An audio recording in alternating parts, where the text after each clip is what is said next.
ॐ अज्ञानतिमिरन्धस्य ज्ञानञ्जनशलाकया चक्षुरुन्मिलितं येन तस्मै श्रीगुरुवे नमः। श्रीचैतन्यमनोभीष्टं स्थापितं येन भूतले स्वयं रूप कदा मह्यं ददाति स्वपदान्तिकं। नमो विष्णुपादाय कृष्णप्रेष्ठाय भूतले श्रीमते भक्तिवेदान्तस्वामिनिति नामिने। नमस्ते सारस्वती देवे गौरवाणी प्रचारिणे निर्विशेष शून्यवादी पाश्चात्य देशतारिणे। जय श्री कृष्ण चैतन्य प्रभु नित्यानंद श्री अद्वैत गदाधर श्रीवासादि गौर भक्तवृंद। हरे कृष्णा कृष्णा कृष्णा हरे हरे, हरे राम राम राम हरे हरे। रामाय रामभद्राय रामचंद्राय वेधसे रघुनाथाय नाथाय सीतायाः पतये नमः। रामं रामानुजं सीतां भरतं भरतानुजं सुग्रीवं वायुसूनुं च प्रणमामि पुनः पुनः। वेदवेद्ये परे पुंसी जाते दशरथात्मजे वेदः प्राचेत सादासीत् साक्षात् रामायणात्मना। तो सभी श्रोता गणों से को प्रणाम करता हूँ और महर्षि वाल्मीकि द्वारा रचित ये महाकाव्य रामायण को हम अब सुनेंगे। वैसे तो रामायण के कई ऋषि मुनियों ने, कई आचार्यों ने इनके ऊपर लिखा है, रामायण के ऊपर, और हर प्रांत में रामायण का एक अलग पहचान है। और हो सकता है कुछ रामायण में कभी लीला भेद हो, कभी कभी तत्व भेद भी किया गया हो, पर जो ओरिजिनल रामायण है वो है वाल्मीकि रामायण। श्रीमद् भागवतम में स्वयं सुखदेव गोस्वामी जब नवम स्कंद में, भागवतम के नवम स्कंद में राम जी की लीला का वर्णन करते हैं, तभी बहुत ही संक्षेप में करते हैं और ये कहते हैं कि विस्तार रूप में अगर रामायण अथवा राम के चरित्र के बारे में अगर सुनना है तो महर्षि वाल्मीकि के लिखे गए जो ग्रंथ है रामायण, उसको आधार बनाकर हमें जानना है। अर्थात भारत में प्रचलित दो ग्रंथ हैं रामायण के ऊपर, खास करके वो है वाल्मीकि रामायण और श्री रामचरितमानस। कई बार लीला भेद होते हैं, कई बार तर्क होता है कि इस रामचरितमानस में कुछ अलग लिखा है और रामायण में कुछ अलग है। तो हम आचार्यों के मत के अनुसार चलते हैं कि जब लीलाओं में भेद होता है तो इसको ये जानना चाहिए कि कल्प भेद की वजह से, यानी ब्रह्मा जी के हर दिन में रामायण होता है और हर दिन में थोड़ा सा लीला भेद भी हो सकता है। तो इसलिए कभी कभी लीला के वर्णन करने में कभी कभी भेद जाना जाता है, पर तत्व को समझना चाहिए। भगवान ऐसी लीलाएं क्यों करते हैं, और इसका सबसे बड़ा कारण होता है कि अब जीव को अपनी तरफ आकर्षित करने के लिए। भवेस्मिन् क्लिश्यमानानां विद्या काम कर्मभिः श्रवणः स्मरणार्हाणि करिष्यन्ति केचन। श्रीमद् भागवत में भी पहले स्कंद में श्लोक आता है जिसमें कुंती महारानी कहती है कि भगवान लीला इसलिए करते हैं ताकि इस संसार में जितने भी लोग त्रस्त हैं, भौतिक दुखों के द्वारा त्रस्त है, और इनसे उनको बाहर निकलने के लिए आनंद का स्रोत एकमात्र वो है भगवान की लीला।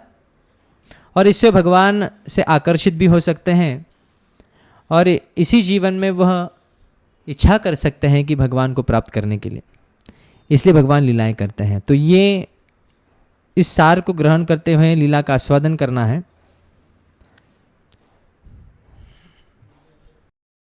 के बहुत बड़ा महात्म्य भी है।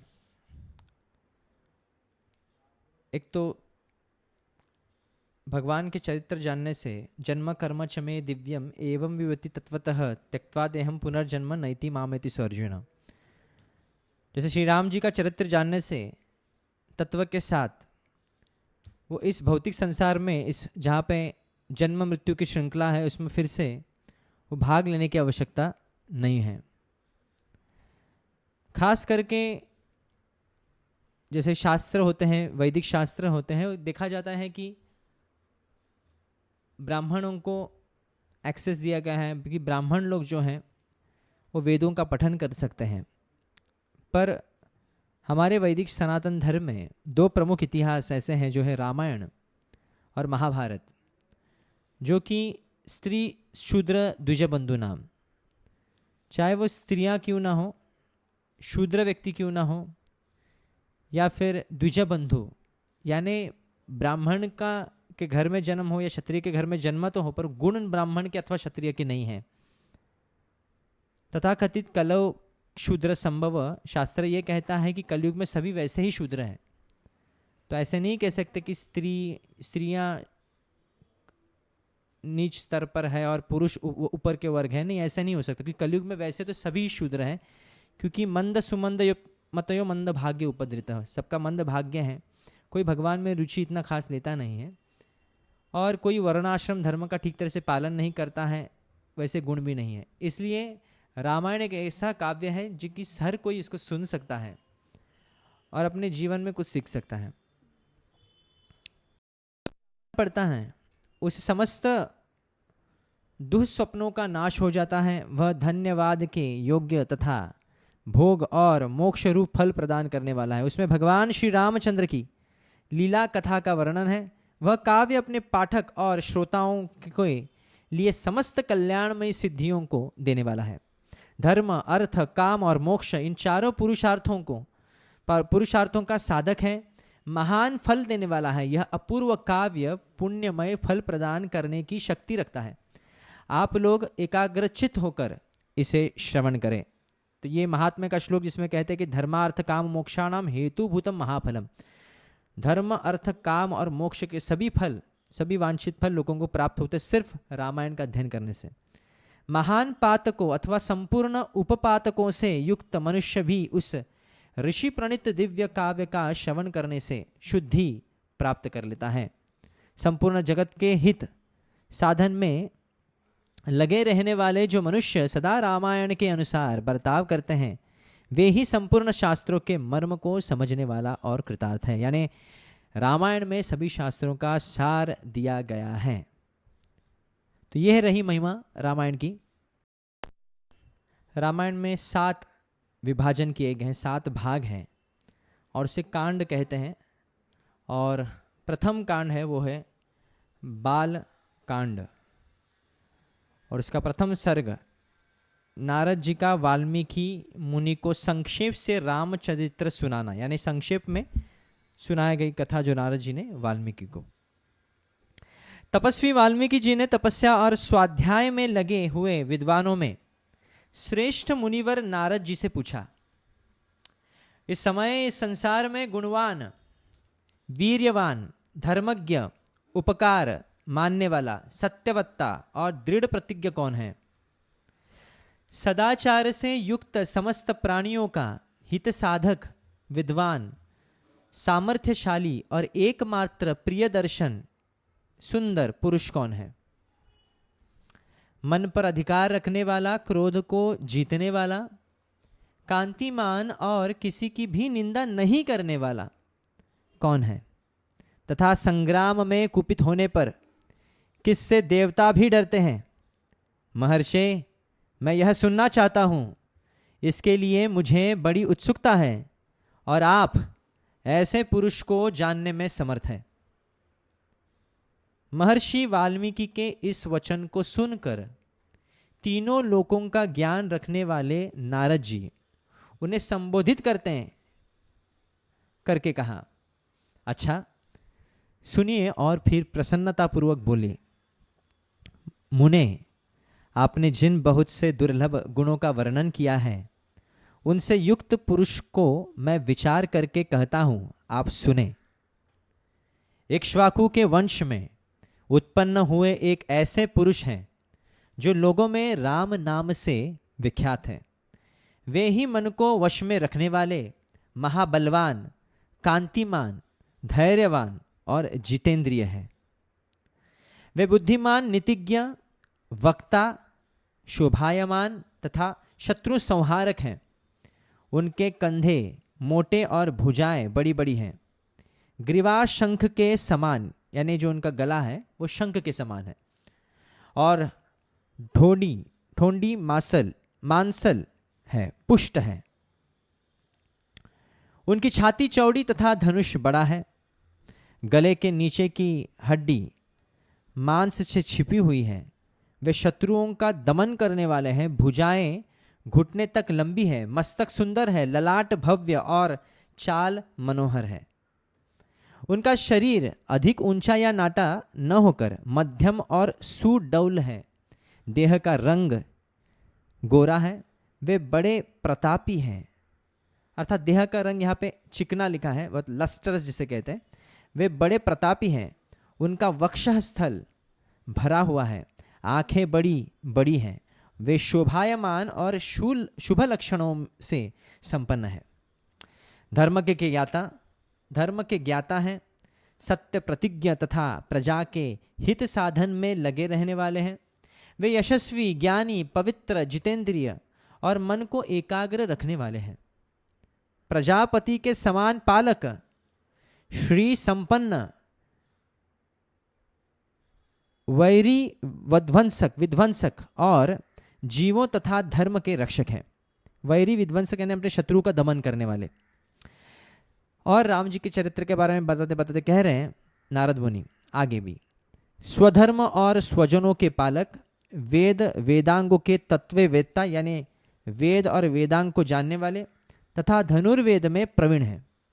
वे अखिल शास्त्रों के तत्वज्ञ, स्मरण शक्ति से युक्त और प्रतिभा संपन्न हैं। अच्छे विचार और उदार हृदय वाले वे श्री रामचंद्र जी बातचीत करने में चतुर तथा समस्त लोगों के प्रिय हैं। जैसे नदियां समुद्र में मिलती हैं, उसी प्रकार सदा राम से साधु पुरुष मिलते रहते हैं।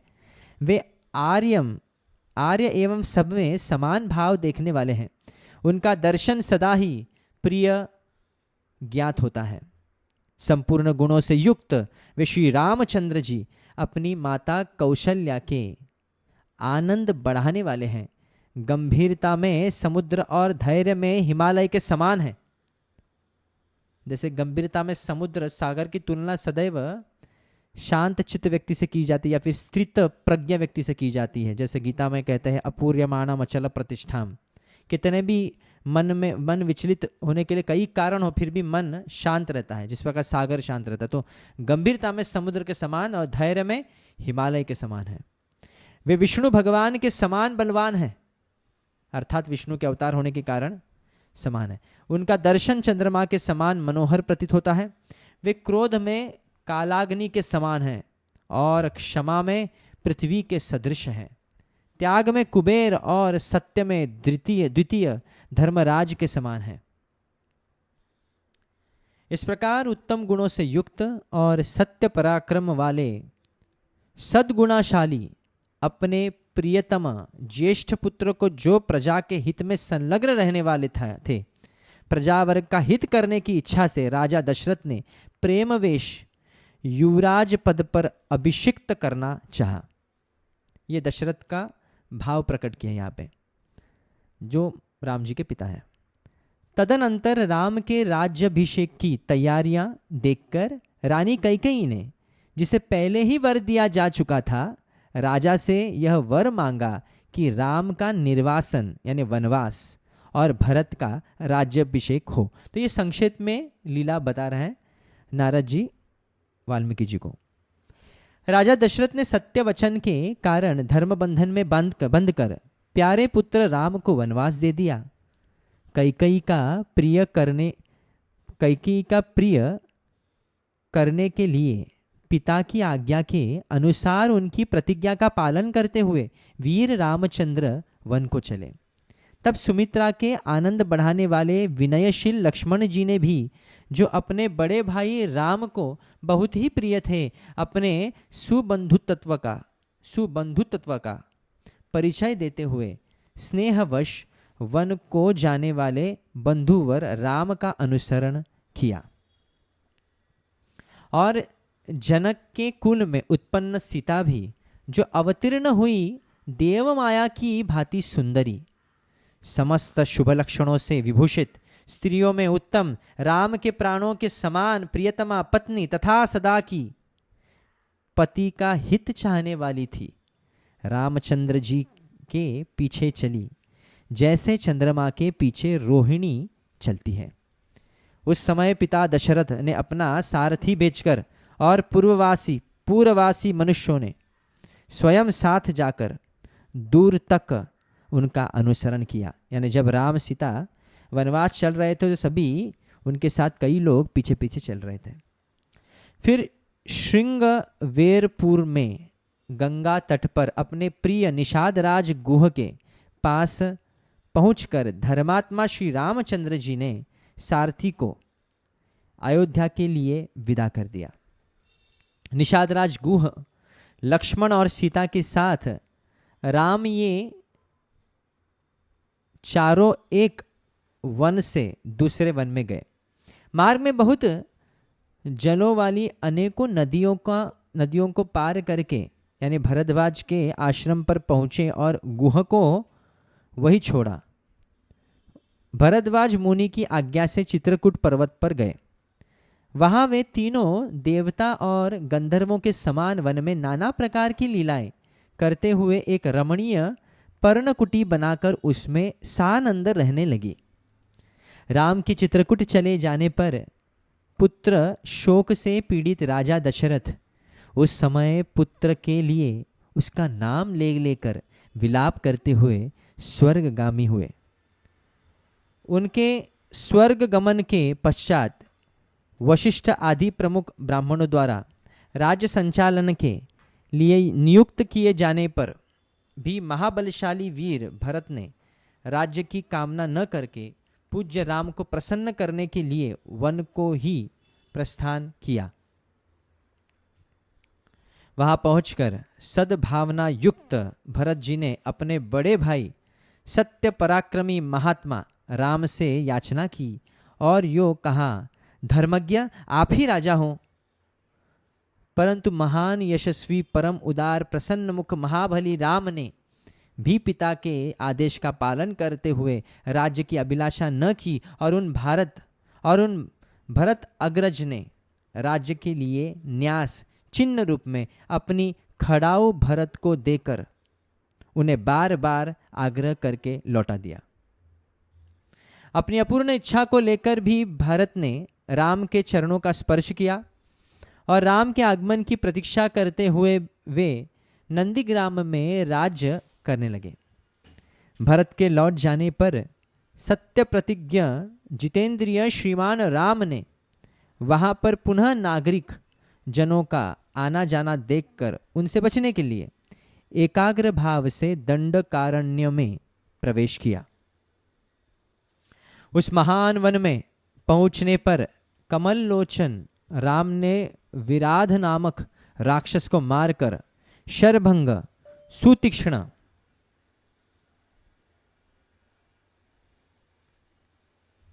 अगस्त्य मुनि तथा अगस्त्य के भ्राता का दर्शन किया। अगस्त्य मुनि के कहने से उन्होंने ऐन्द्र धनुष, एक खंग और 2 तुणीर जिनमें बाण कभी नहीं घटते थे प्रसन्नतापूर्वक ग्रहण किया।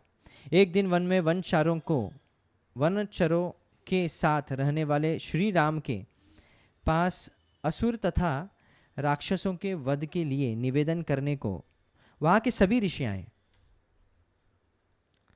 उस समय वन में श्री राम के दंडकारण्यवासी अग्नि के समान तेजस्वी उन ऋषियों को राक्षसों के मारने का वचन दिया और संग्राम में उनके वध की प्रतिज्ञा की। वहाँ ही रहते हुए श्री राम ने इच्छानुसार रूप बनाने वाली जनस्थान निवासिनी शूर्पणखा नाम की राक्षसी को लक्ष्मण के द्वारा उसकी नाक कटाकर कुरूप कर दिया। तब शूर्पणखा के कहने से चढ़ाई करने वाली सभी राक्षसों को और खरदूषण, त्रिशिरा तथा वन के पृष्ठपोषक असुरों को राम ने युद्ध में मार डाला। उस समय निवास करते हुए उन्होंने जनस्थानवासी 14,000 राक्षसों का वध किया। तदनंतर अपने कुटुंब का वध सुनकर रावण नाम का राक्षस क्रोध से मूर्छित हो उठा और उसने मारीच राक्षस से सहायता मांगी। यद्यपि मारीच ने यह कहकर कि रावण, उस बलवान राम के साथ तुम्हारा विरोध ठीक नहीं है, रावण को उनके अनेकों बार मना किया, परंतु काल की प्रेरणा से रावण ने मारीच के वाक्यों को टाल दिया और उसके साथ ही राम के आश्रम पर गया। मायावी मारीच के द्वारा उसने दोनों राजकुमारों को आश्रम से दूर हटा दिया और स्वयं राम की पत्नी सीता का अपहरण कर दिया। जाते समय मार्ग में विघ्न डालने के कारण उसने जटायु का वध किया। तत्पश्चात जटायु को आहत देकर और उसी के मुख से सीता का हरण सुनकर रामचंद्र जी शोक से पीड़ित होकर विलाप करने लगे और उस समय उनकी सभी इंद्रियां व्याकुल हो उठी। तो जटायु नामक जो गृध्र का वध कर दिया यहाँ पे। फिर उसी शोक में पड़े हुए उन्होंने जटायु गृध्र का अग्नि संस्कार किया और वन में सीता को ढूंढते हुए कबंध नामक राक्षस को देखा, जो शरीर से विकृत तथा भयंकर दिखने वाला था। महाबाहु राम ने उसे मारकर उसका भी दाह किया, अतः वह स्वर्ग को चला गया।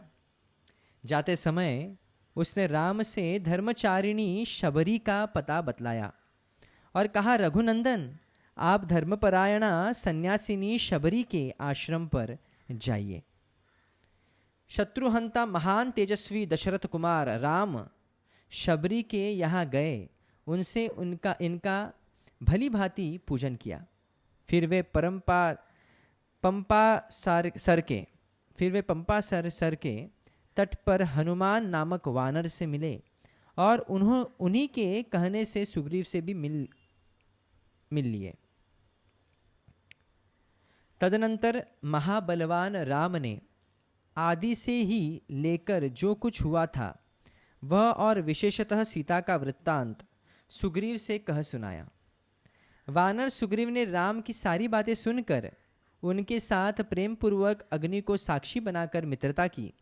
उसके बाद वानरराज सुग्रीव ने स्नेहवश वाली के साथ वैर होने की सारी बातें राम से दुखी होकर बतलाई। उस समय राम ने वाली को मारने की प्रतिज्ञा की। तब वानर सुग्रीव ने वहाँ वाली के बल का वर्णन किया, क्योंकि सुग्रीव को राम के बल के विषय में बराबर शंका बनी रहती थी। राम की प्रतीति के लिए उन्होंने दुंदुबी दैत्य का महान पर्वत के समान विशाल शरीर दिखलाया। महाबली महाबाहु श्री राम ने तनिक मुस्कुराकर उस अस्थि समूह को देखा और पैर के अंगूठे से उसे 10 योजन दूर फेंक दिया। फिर एक ही महान बाण से उन्होंने अपना विश्वास दिलाते हुए 7 ताल वृक्षों को और पर्वत तथा रसातल को बिंद डाला। तदनंतर राम के इस कार्य से महाकपि सुग्रीव मन ही मन प्रसन्न हुए और उन्हें राम पर विश्वास हो गया। फिर वे उनके साथ किष्किंधा गुहा में गए। वहाँ पर सुवर्ण के समान पिंगल वर्ण वाले वीरवर सुग्रीव ने गर्जना की। उस महानाद को सुनकर वानरराज वाली अपनी पत्नी तारा को आश्वासन देकर तत्काल घर से बाहर निकला और सुग्रीव से भिड़ गया। वहाँ राम ने वाली को एक ही बाण से मार गिराया। सुग्रीव के कथनानुसार उस संग्राम में वाली को मारकर उसके राज्य पर राम ने सुग्रीव को ही बिठा दिया। तब उन वानरराज ने भी सभी वानरों को बुलाकर जानकी का पता लगाने के लिए उन्हें चारों दिशाओं में भेजा। तत्पश्चात संपत्ति नामक गृध्र की कहने से बलवान हनुमान जी 100 योजन, संपाति नामक गृध्र के कहने से बलवान हनुमान जी 100 योजन विस्तार वाले क्षार समुद्र को कूदकर लांघ गए। वहाँ रावण पालित लंकापुरी में पहुंचकर उन्होंने अशोक वाटिका में सीता को चिंता मग्न देखा। तब उन विदेह नंदिनी को अपनी पहचान देकर राम का संदेश सुनाया और उन्हें सांत्वना देकर उन्होंने वाटिका का द्वार तोड़ डाला। यानी हनुमान जी के बारे में बता रहे हैं। फिर 5 सेनापतियों और 7 मंत्री कुमारी को हत्या 7 सेनापतियों और 7 मंत्री कुमारों की हत्या कर वीर अक्षय कुमार का भी कचूमर निकाला। इसके बाद में जानबूझकर पकड़े गए।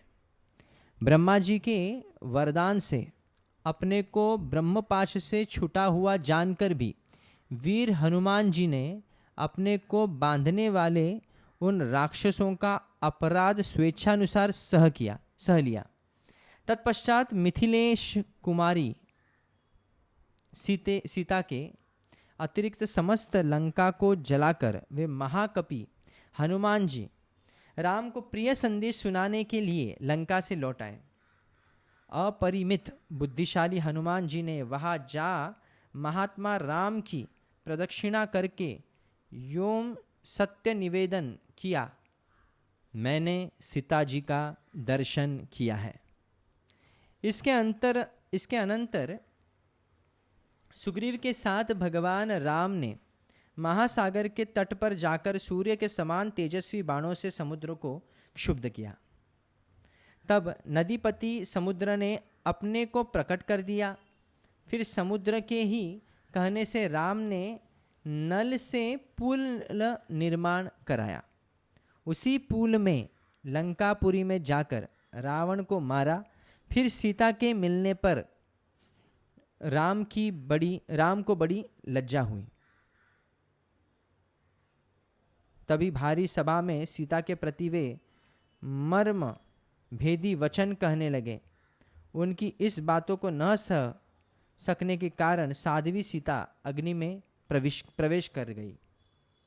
इसके बाद अग्नि के कहने से उन्होंने सीता को निष्कलंक माना। महात्मा रामचंद्र जी के इस महान कर्म से देवता और ऋषियों सहित चराचर त्रिभुवन संतुष्ट हो गया। फिर सभी देवताओं से पूजित होकर राम बहुत ही प्रसन्न हुए और राक्षस राज विभीषण को लंका के राज्य पर अभिषिक्त करते कृतार्थ हो गए। उस समय निश्चिंत होने के कारण उनके आनंद का ठिकाना न रहा। यह सब हो जाने पर राम देवताओं से वर पाकर और मरे हुए वानरों को जीवन दिलाकर अपने सभी साथियों के साथ पुष्पक विमान पर चढ़कर अयोध्या के लिए प्रस्थित हुए। भरद्वाज मुनि के आश्रम पर पहुंचकर सबको आराम देने वाले सत्य पराक्रमी राम ने भरत के पास हनुमान को भेजा। फिर सुग्रीव के साथ कथा वार्ता कहते हुए पुष्पक आरूढ़ हो वे नंदीग्राम को गए। निष्पाप रामचंद्र जी ने नंदीग्राम में अपनी जटा कटाकर भाइयों के साथ सीता को पाने के अनंतर पुनः अपना राज्य प्राप्त किया है। अब राम के राज्य में लोग प्रसन्न, सुखी, संतुष्ट, पुष्ट, धार्मिक तथा रोग व्याधि से मुक्त रहेंगे। उन्हें दुर्भिक्ष का भय न होगा। कोई कहीं भी अपने पुत्र की मृत्यु नहीं देखेंगे। स्त्रियां विधवा न होंगी। सदा ही पतिव्रता होंगी। आग लगने का किंचित भी भय न होगा। कोई प्राणी जल में नहीं डूबेगा। वात और ज्वर का भय थोड़ा भी नहीं रहेगा। क्षुधा तथा चोरी का डर भी जाता रहेगा। सभी नगर और राष्ट्र धन धान्य संपन्न होंगे। सत्ययुग की भांति सभी लोग सदा प्रसन्न रहेंगे। महायशस्वी राम बहुत से सुवर्णों की दक्षिणा वाले 100 अश्वमेध यज्ञ करेंगे। उनमें विधि पूर्वक विद्वानों के, यहाँ पे राम राज्य की वर्णन किया गया है कि कोई भी व्यक्ति यहाँ पे अकस्मात किसका निधन नहीं होगा और धन धान्य से संपन्न होगा पूरा राष्ट्र, और सतयुग के भांति सभी लोग सदा प्रसन्न रहेंगे। महायशस्वी राम बहुत से सुवर्णों की दक्षिणा वाले 100 अश्वमेध यज्ञ करेंगे। उनमें विधि पूर्वक विद्वानों को 10,000 करोड़ गौ और यानी गाय और ब्राह्मणों को अपरिमित धन देंगे तथा 100 गुणे राजवंशों की स्थापना करेंगे। संसार में चारों वर्णों के वे अपने अपने धर्म में नियुक्त रखेंगे। 4 वर्ण धर्म, यहाँ पे ब्राह्मण क्षत्रिय वैश्य शूद्र अपने अपने धर्म भली भांति करेंगे। तो फिर 11,000 वर्षों तक राज्य करने के अनंतर श्री रामचंद्र जी अपने परम धाम को पधारेंगे। बहुत इंपॉर्टेंट यहाँ पे लिखा है कि 10 वर्ष सहस्राणि 10 वर्ष शतानि च रामो राज्यम उपासित्वा ब्रह्मलोकम प्रयास्यति। 10 वर्ष सहस्राणि यानी और फिर 10 वर्ष शतानि यानी 11,000 वर्ष। इसका मतलब स्वयं राम राज्य 11,000 वर्ष तो था और उसको करने के बाद उसके उपरांत राम जी अपने परम धाम को लौटते हैं। वेदों के समान पवित्र पाप नाशक और पुण्यमय इस रामचरित को जो पढ़ेगा वह सब पापों से मुक्त हो जाएगा। आयु बढ़ाने वाली इस रामायण कथा को पढ़ने वाला मनुष्य मृत्यु के अनंतर पुत्र पौत्र तथा अन्य परिजन वर्ग के साथ ही स्वर्गलोक में प्रतिष्ठित होगा। इसे ब्राह्मण पढ़े तो विद्वान हो, क्षत्रिय पढ़ता हो तो पृथ्वी का राज्य प्राप्त करे, वैश्य को व्यापार में लाभ हो और शूद्र भी प्रतिष्ठा प्राप्त करे। तो ये सब श्रुति फल हैं जो कि भौतिक लाभ भी देते हैं। तो इसका कारण क्यों ऐसे बताते हैं, क्यों ऐसे श्रुति फल देते हैं? ताकि जो व्यक्ति भगवान से प्रेम भी ना करे पर भौतिक अभिलाषाएं है, भौतिक इंद्र तृप्ति करनी है, तो उसको भी रामायण पढ़नी चाहिए। तो उनको प्रोत्साहन देने के लिए, इंस्पायर करने के लिए ये फलश्रुतियाँ होती हैं। इस प्रकार श्री वाल्मीकि निर्मित आर्ष रामायण आदि काव्य के बालकांड में पहला सर्ग पूरा हुआ। तो पहला सर्ग है जिसमें शॉर्ट में, ब्रीफ में रामायण बताते हैं। वाल्मीकि रामायण वाल्मीकि जी को देवर्षि नारद। द्वितीय सर्ग पे अब चलते हैं जिसमें आगे कहते हैं, देवर्षि नारद जी के उपयुक्त वचन सुनकर वाणी विशारद धर्मात्मा ऋषि वाल्मीकि जी ने अपने शिष्यों सहित उन महामुनि का पूजन किया।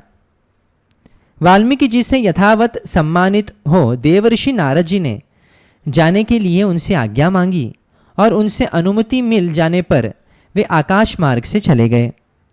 उनके देवलोक के पधारने के 2 ही घड़ी बाद वाल्मीकि जी तमसा नदी के तट पर गए जो गंगा जी से अधिक दूर नहीं था। तमसा के तट पर पहुंचकर वहां के घाट को कीचड़ से रहित देखकर वाल्मीकि मुनि जी ने अपने पास खड़े हुए शिष्य से कहा, भरद्वाज देखो, यहाँ का घाट बड़ा सुंदर है, इसमें कीचड़ का नाम नहीं है। यहाँ का जल वैसा ही स्वच्छ है जैसा सत्पुरुष का मन होता है। तात, यही कलश रख दो और मुझे मेरा वलकल दो। मैं तमसा के इसी उत्तम तीर्थ में स्नान करूंगा। महात्मा वाल्मीकि जी के ऐसा कहने पर नियमपरायण शिष्य भरद्वाज ने अपने गुरु मुनिवर वाल्मीकि जी को वल्क वस्त्र दिया, वल्कल वस्त्र दिया, जो कि वनवासी लोग पहनते हैं, इसे कहते हैं वल्कल वस्त्र। शिष्य के हाथ से वल्कल लेकर वे जितेंद्रिय मुनि वहां के विशाल वन की शोभा देखते हुए सब और विचरने लगे। उनके पास ही क्रौंच पक्षियों का एक जोड़ा, जो कभी एक दूसरे से अलग नहीं होता था, वह विचर रहा था। वे दोनों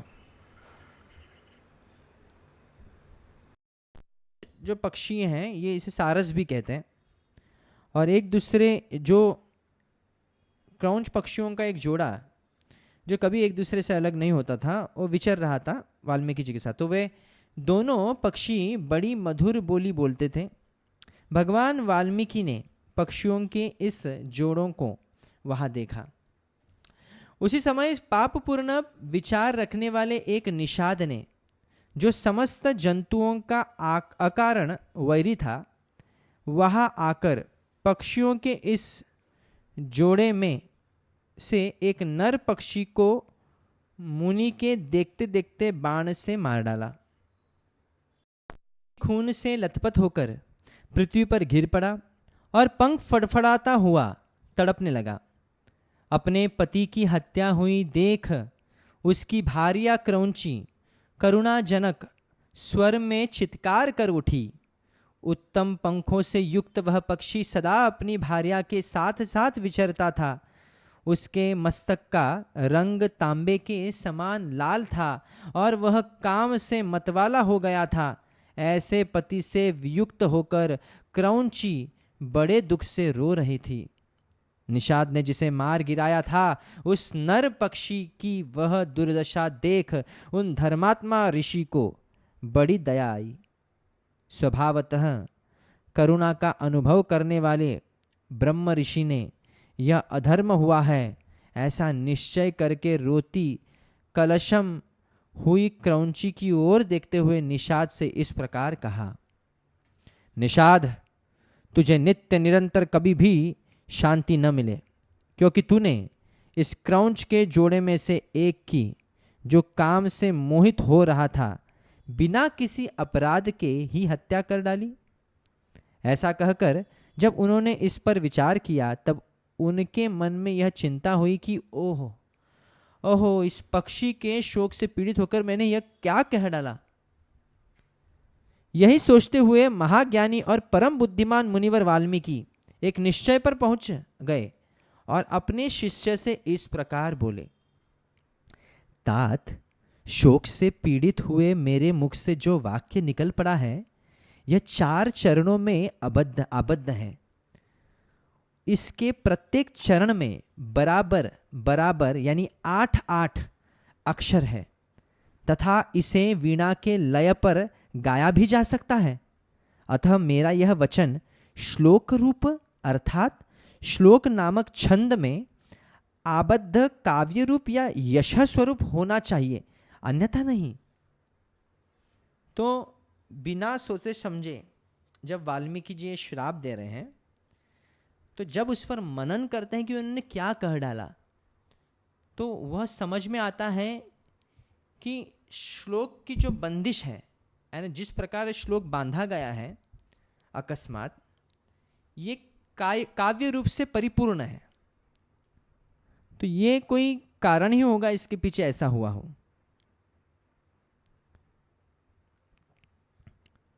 तो ये जो श्लोक उन्होंने क्या कहा है, मा निषाद प्रतिष्ठां त्वमगमः शाश्वतिः समः यत् क्रौंच मिथुनादेकमवधिः काममोहितम्। तो ये श्लोक था इसमें, जिसमें कहते हैं, निषाद, तुझे नित्य निरंतर कभी भी शांति न मिले, क्योंकि तूने इस क्रौंच के जोड़े में से एक की जो काम से मोहित हो रहा है, बिना किसी अपराध के ही हत्या कर डाली। तस्य मेत्थम ब्रुवतश्चिंता बभूव दिवीक्षतः शोकार्तेनास्य शकुनेः किमिदं व्याहृतं मया। ऐसा कहकर जब उन्होंने इस पर विचार किया, तब उनके मन में यह चिंता हुई कि ओहो, इस पक्षी के शोक से पीड़ित होकर मैंने यह क्या कह डाला। तो ये जो इसका पिछला श्लोक था, इस अध्याय का 15, इस सर्ग का दूसरे सर्ग का 15 श्लोक है, 15वां, इसमें ये श्लोक है जिसकी जो बंदिश है, जो बांधा हुआ इस श्लोक को, बराबर 8 अक्षर। तो यहाँ पे आगे वाल्मीकि जी कहते हैं, मुनि की यह उत्तम बात सुनकर, तो उनके जो वाल्मीकि जो शिष्य हैं वो कहते हैं, शिष्य भरद्वाज को बड़ी प्रसन्नता हुई और उनसे उनका समर्थन करते हुए कहा, हाँ, आपका यह वाक्य श्लोक रूप ही होना चाहिए।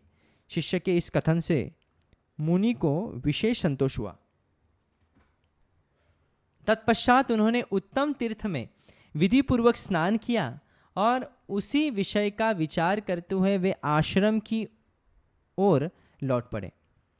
फिर उनका विनीत एवं शास्त्रज्ञ शिष्य भरद्वाज भी वह जल से भरा हुआ कलश लेकर गुरुजी के पीछे पीछे चला। शिष्य के साथ आश्रम में पहुंचकर धर्मज्ञ ऋषि वाल्मीकि जी आसन पर बैठे और दूसरी बातें करने लगे, परंतु उनका ध्यान उस श्लोक की ओर ही लगा था। इतने ही में अखिल विश्व की सृष्टि करने वाले सर्वसमर्थ महातेजस्वी चतुर्मुख ब्रह्मा जी मुनिवर वाल्मीकि से मिलने के लिए स्वयं उनके आश्रम पर आए। उन्हें देखते ही महर्षि वाल्मीकि सहसा उठकर खड़े हो गए। वे मन और इंद्रियों को वश में रखकर अत्यंत विस्मित हो हाथ जोड़े चुपचाप कुछ काल तक खड़े ही रह गए, कुछ बोल न सके। तत्पश्चात उन्होंने पाद्य, अग्र्य, आसन और स्तुति आदि के द्वारा भगवान ब्रह्मा जी का पूजन किया और उनके चरणों में विधिवत प्रणाम करके उनसे कुशल समाचार पूछा। तो ये आतिथ्य का सत्कार कैसे करना, और खास करके ब्रह्मा जी जैसे जब भागवत आते हैं, भगवान के शुद्ध भक्त ब्रह्मा जी आते हैं, तो उनका कैसे स्वागत करना चाहिए, यहाँ पे देखें वाल्मीकि जी ने कैसे किया है। भगवान ब्रह्मा ने एक परम उत्तम आसन पर विराजमान होकर वाल्मीकि मुनि को भी आसन ग्रहण करने की आज्ञा दी। ब्रह्मा जी की आज्ञा पाकर वे भी आसन पर बैठे। उस समय साक्षात लोक पितामह ब्रह्मा सामने बैठे हुए थे, तो भी वाल्मीकि का मन उस क्रौंच पक्षी वाली घटना की ओर ही लगा रहा। वे उसी के विषय में सोचने लगे, ओह, जिसकी बुद्धि वैर भाव को ग्रहण करने में ही लगी रहती है, उस पापात्मा व्याध ने बिना किसी अपराध के ही वैसे मनोहर कलरव करने वाले क्रौंच पक्षी के प्राण ले लिए। यही सोचते सोचते उन्होंने क्रौंची के आर्तनाद को सुनकर निषाद को लक्ष्य करके जो श्लोक कहा था उसी को फिर ब्रह्मा जी के सामने दोहराया। उसे दोहराते ही फिर उनके मन में अपने दिए हुए शाप के अनौचित्य का ध्यान हुआ। तब वे शोक और चिंता में डूब गए। यानी वो श्राप देना उचित नहीं था, ऐसे वो लग रहा था उन्हें। ब्रह्मा जी उनकी मनस्थिति को समझकर हंसने लगे और मुनिवर वाल्मीकि से इस प्रकार बोले, ब्रह्मन, तुम्हारे मुंह से निकला हुआ यह छंदोबद्ध वाक्य श्लोक रूप ही होगा। इस विषय में तुम्हें कोई अन्यथा विचार नहीं करना चाहिए। मेरे संकल्प अथवा प्रेरणा से ही तुम्हारे मुंह से ऐसी वाणी निकली है। मुनि श्रेष्ठ, तुम श्री राम के संपूर्ण चरित्र का वर्णन करो।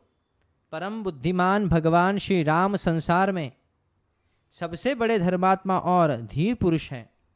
तुमने नारद जी के मुंह से जैसा सुना है उसी के अनुसार उनके चरित्र का चित्रण करो। यानी अर्थात जब तक कोई आचार्य किसी को कहते नहीं है कि तुम कुछ काव्य लिखो, तब तक किसी को अधिकार नहीं मिलता है कि वह भगवान के चरित्र के ऊपर कोई काव्य लिखे। जब तक वरिष्ठ आचार्यों की आशीर्वाद नहीं तब तक। तो आप देखेंगे जितने भी काव्य लिखे गए कोई ना कोई आचार्यों का आशीर्वाद से ही लिखे गए।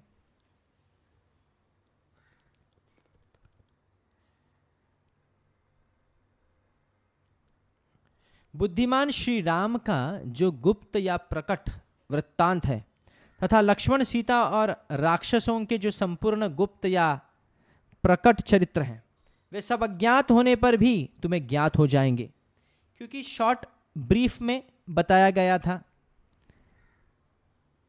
जो लीला बताई गई थी नारद मुनि ने वाल्मीकि जी को, बहुत ही संक्षिप्त रूप में बताई गई थी, इसलिए कई घटना क्रम जो होंगे वो ठीक तरह से समझेंगे नहीं, और इसका जो ज्ञान है वो उनको प्राप्त होगा। ये ब्रह्मा जी का आशीर्वाद है वाल्मीकि जी को।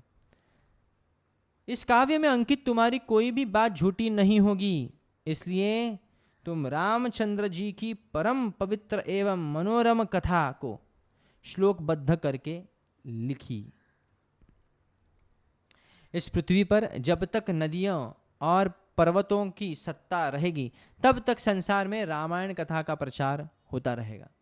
जब तक तुम्हारी बनाई हुई श्री राम कथा का लोक में प्रचार रहेगा, तब तक तुम इच्छानुसार ऊपर नीचे तथा मेरे लोकों में निवास करोगे। ऐसा कहकर भगवान ब्रह्मा जी वही अंतर्धान हो गए। उनके वही अंतर्धान होने से शिष्यों सहित भगवान वाल्मीकि मुनि को बड़ा विस्मय हुआ।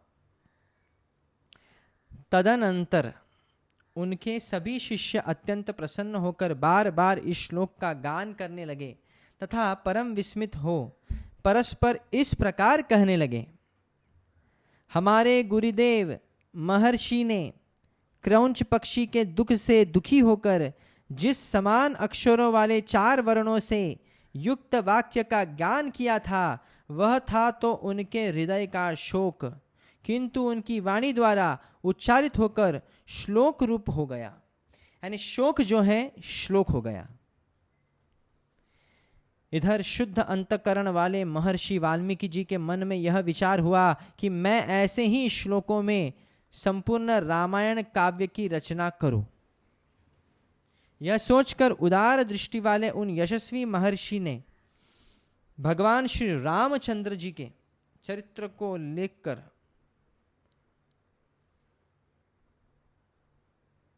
हजारों श्लोकों से युक्त महाकाव्य की रचना की, जो उनके यश को बढ़ाने वाला है। उनमें श्री राम के उदार चरित्रों का प्रतिपादन करने वाले मनोहर पदों का प्रयोग किया गया है।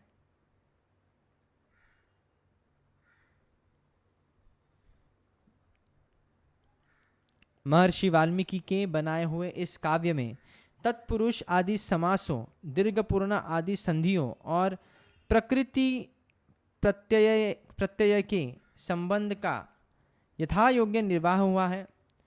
इसकी रचना में समता है, पदों में माधुर्य है और अर्थ में प्रसाद गुण की अधिकता है।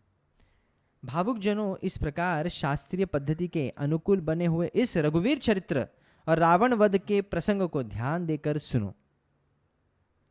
इस प्रकार श्री वाल्मीकि निर्मित आर्ष रामायण आदि काव्य के बाल कांड में दूसरा सर्ग पूरा हुआ। यह सर्ग वाल्मीकि मुनि द्वारा रामायण काव्य में निबद्ध विषयों का संक्षेप से उल्लेख। नारद जी के मुख से धर्म, अर्थ एवं काम रूपी फल से युक्त, हितकर, मोक्षदायक तथा प्रकट और गुप्त संपूर्ण रामचरित्र को, जो रामायण महाकाव्य की प्रधान कथा वस्तु था, सुनकर महर्षि वाल्मीकि जी बुद्धिमान श्रीराम के उस जीवन वृत्त का पुनः भली भांति साक्षात्कार करने के लिए प्रयत्न करने लगे। अर्थात जब आप कुछ शास्त्र सुनते हैं या फिर व्याख्यान सुनने के बाद उस पर मनन करना बहुत जरूरी है। वे पूर्वाग्रह कुशों के आसन पर बैठ गए और विधिवत आचमन करके हाथ जोड़े हुए स्थिर भाव से स्थित हो योग धर्म यानी समाधि के द्वारा श्री राम आदि के चरित्रों का अनुसंधान करने लगे।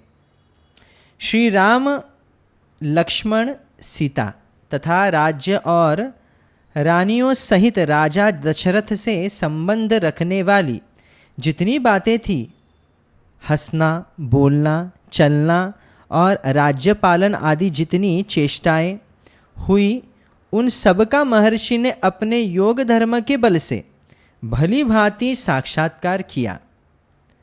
सत्य प्रतिज्ञ रामचंद्र, श्री रामचंद्र जी ने लक्ष्मण और सीता के साथ वन में विचरते समय जो जो लीलाएं की थी, वे सब उनकी दृष्टि में आ गई।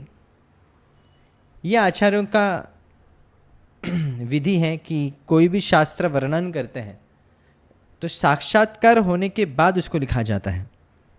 ऐसे नहीं कि कुछ मनमाने ढंग से कुछ लिखना।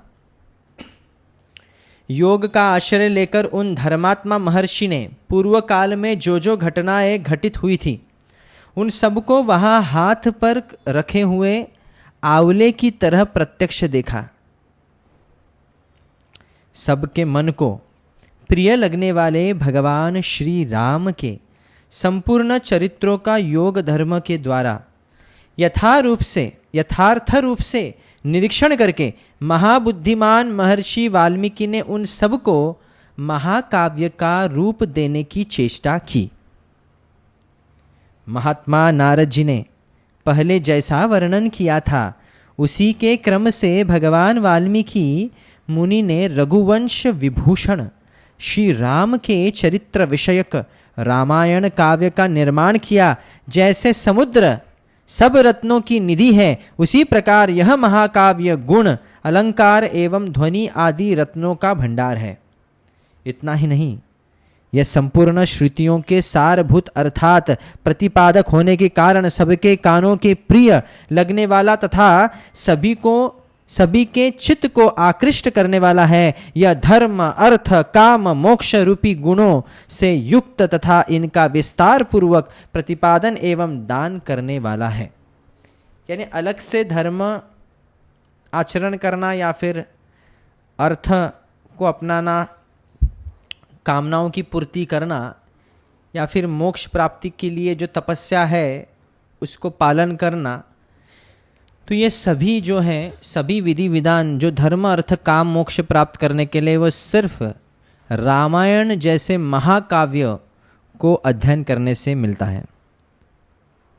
श्री राम के जन्म, उनके महान पराक्रम, उनकी सर्वानुकूलता, लोकप्रियता, क्षमा, सौम्य भाव तथा सत्यशीलता का इस महाकाव्य में महर्षि ने वर्णन किया है। विश्वामित्र जी के साथ श्री राम लक्ष्मण के जाने पर जो उनके द्वारा नाना प्रकार की विचित्र लीलाएं तथा अद्भुत बातें घटित हुई, उन सब का इसमें महर्षि ने वर्णन किया।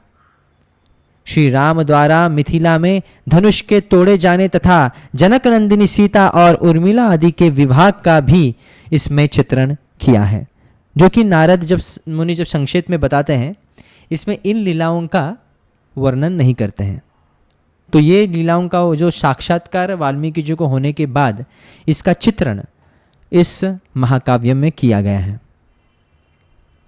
श्री राम परशुराम संवाद, दशरथ नंदन श्री राम के गुण, उनके अभिषेक, कैकेयी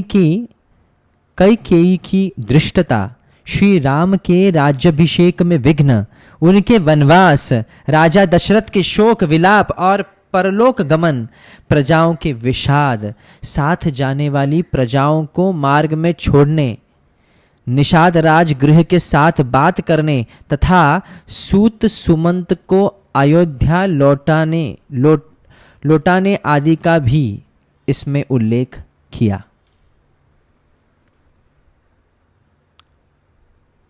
श्री राम आदि का गंगा के पार जाना, भरद्वाज मुनि का दर्शन करना, भरद्वाज मुनि की आज्ञा लेकर चित्रकूट जाना और वहां की नैसर्गिक शोभा का अवलोकन करना, चित्रकूट में कुटिया बनाना, इसमें निवास करना, वहां भरत का श्री राम से मिलने के लिए आना, उन्हें अयोध्या लौट चलने के लिए प्रसन्न करना, श्री राम द्वारा पिता को जलांजलि दान, भरत द्वारा अयोध्या के राज सिंहासन पर श्री रामचंद्र जी की श्रेष्ठ पादुकाओं का श्री राम का और श्री राम का दंडकारण्य में गमन, उनके द्वारा विराध का वध, शरभंग मुनि का दर्शन, सुतीक्षण के साथ समागम, अनसूया के साथ सीता देवी की कुछ काल तक स्थिति, उनके द्वारा सीता को अंग राग समर्पण यानी आभूषण और वस्त्र, श्री राम आदि के द्वारा अगस्त्य का दर्शन, उनके लिए हुए वैष्णव धनुष का ग्रहण, शूर्पणखा का संवाद, श्री राम की आज्ञा से लक्ष्मण द्वारा उसका विरूपकरण यानी उसकी नाक और कान का छेदन करना, श्री राम द्वारा खरदूषण और त्रिशिरा का वध, शूर्पणखा के उत्तेजित करने से रावण का श्री राम से बदला लेने के लिए उठना, श्री राम द्वारा मारीची का वध, रावण द्वारा विदेह नंदिनी सीता का हरण, सीता के लिए श्री रघुनाथ जी का विलाप, रावण द्वारा गृध्रराज जटायु का वध, श्री राम और लक्ष्मण की श्री राम का शबरी से मिलना और उसके दिए हुए फल मूल को ग्रहण करना, श्री राम का सीता के लिए प्रलाप, पंपा सरोवर के निकट हनुमान जी से भेंट, श्री राम और लक्ष्मण का हनुमान जी के साथ ऋष्यमुख पर्वत पर जाना, वहां सुग्रीव के साथ भेंट करना, उन्हें अपने बल का विश्वास दिलाना और उनसे मित्रता स्थापित करना, वाली और सुग्रीव का युद्ध, श्री राम द्वारा वाली का विनाश, सुग्रीव को राज्य समर्पण, अपने पति वाली के लिए तारका विलाप, शरत काल में सीता की खोज कराने के लिए सुग्रीव की प्रतिज्ञा, श्री राम का बरसात के दिनों में माल्यवान पर्वत के प्रस्त्रवण नामक शिखर पर निवास, रघुकुल सिंह श्री राम का सुग्रीव के प्रति क्रोध प्रदर्शन, सुग्रीव द्वारा सीता की खोज के वानरों को भेजना और उन्हें पृथ्वी के द्वीप समुद्र आदि विभागों का परिचय देना, श्री राम का सीता के विश्वास के लिए हनुमान जी को अपनी अंगूठी देना, वानरों को ऋक्षबिल स्वयं प्रभा गुफा का दर्शन, उनका प्रायोपवेशन यानी प्राण त्याग के लिए अनशन, संपत्ति से उनकी भेंट और बातचीत, संपाति से उनकी भेंट और बातचीत, समुद्र लंकन के लिए हनुमान जी का महेंद्र पर्वत पर चढ़ना, समुद्र को लांघना, समुद्र के कहने से ऊपर उठे हुए मैनाक का दर्शन करना, इनको राक्षसी का डांटना, हनुमान द्वारा छाया ग्राहिणी सिंहिका का दर्शन एवं निधन, लंका के आधारभूत पर्वत त्रिकुट का दर्शन, रात्रि के विचार करना, रावण के मद्यपान स्थान में जाना, उसके अंतःपुर की स्त्रियों को देखना, हनुमान जी का रावण को देखना, पुष्पक विमान का निरीक्षण करना, अशोक वाटिका में जाना और सीता जी के दर्शन करना, पहचान के लिए सीता जी को अंगूठी देना और उनसे बातचीत करना, राक्षसियों द्वारा सीता को डांट फटकार, त्रिजटा को श्री राम के लिए शुभ सूचक स्वप्न का दर्शन, सीता का हनुमान जी को चूड़ामणि प्रदान करना, हनुमान जी का अशोक वाटिका के वृक्षों को तोड़ना, राक्षसियों का भागना, रावण के सेवकों का हनुमान जी के द्वारा संहार, वायुनंदन हनुमान का बंदी होकर रावण की सभा में जाना, उनके द्वारा गर्जन और लंका का दाह, फिर लौटी बार समुद्र को लौंघना, वानरों का मधुवन में आकर मधुपान करना, हनुमान जी का श्री रामचंद्र जी को आश्वासन देना और सीता जी की दी हुई चूड़ामणि समर्पित करना, सेना सहित सुग्रीव के साथ श्री राम की लंका यात्रा के समय समुद्र से भेंट, नल का समुद्र पर सेतु बांधना, उसी सेतु के द्वारा वानर सेना का समुद्र के पार जाना, रात को वानरों का लड़ा पर चारों ओर से घेरा डालना, विभीषण के साथ श्री राम का मैत्री संबंध होना, विभीषण का श्री राम को रावण के वध का उपाय बताना, कुंभकर्ण का निधन, मेघनाद का वध, रावण का विनाश, सीता की प्राप्ति, शत्रु नगरी लंका में विभीषण का अभिषेक, श्री राम द्वारा पुष्पक विमान का अवलोकन, उसके द्वारा दल बल सहित उनका अयोध्या के लिए प्रस्थान, श्री राम का भरद्वाज मुनि से मिलना, वायुपुत्र हनुमान को दूत बनाकर भरत के पास भेजना तथा अयोध्या में आकर भरत से मिलना, श्री राम के राज्याभिषेक का उत्सव, फिर श्री राम का सारी वानर सेना को विदा करना, अपने राष्ट्र की प्रजा को प्रसन्न रखना तथा उनकी प्रसन्नता के लिए विदेह नंदिनी सीता को वन में त्याग देना इत्यादि वृत्तांतों को एवं इस पृथ्वी पर श्री राम का जो कुछ भविष्य चरित्र था उसको भी भगवान वाल्मीकि, आचार्य वाल्मीकि मुनि ने अपने उत्कृष्ट महाकाव्य में अंकित किया। इस प्रकार श्री वाल्मीकि निर्मित आर्ष रामायण आदि काव्य के बालकांड में तीसरा सर्ग पूरा हुआ।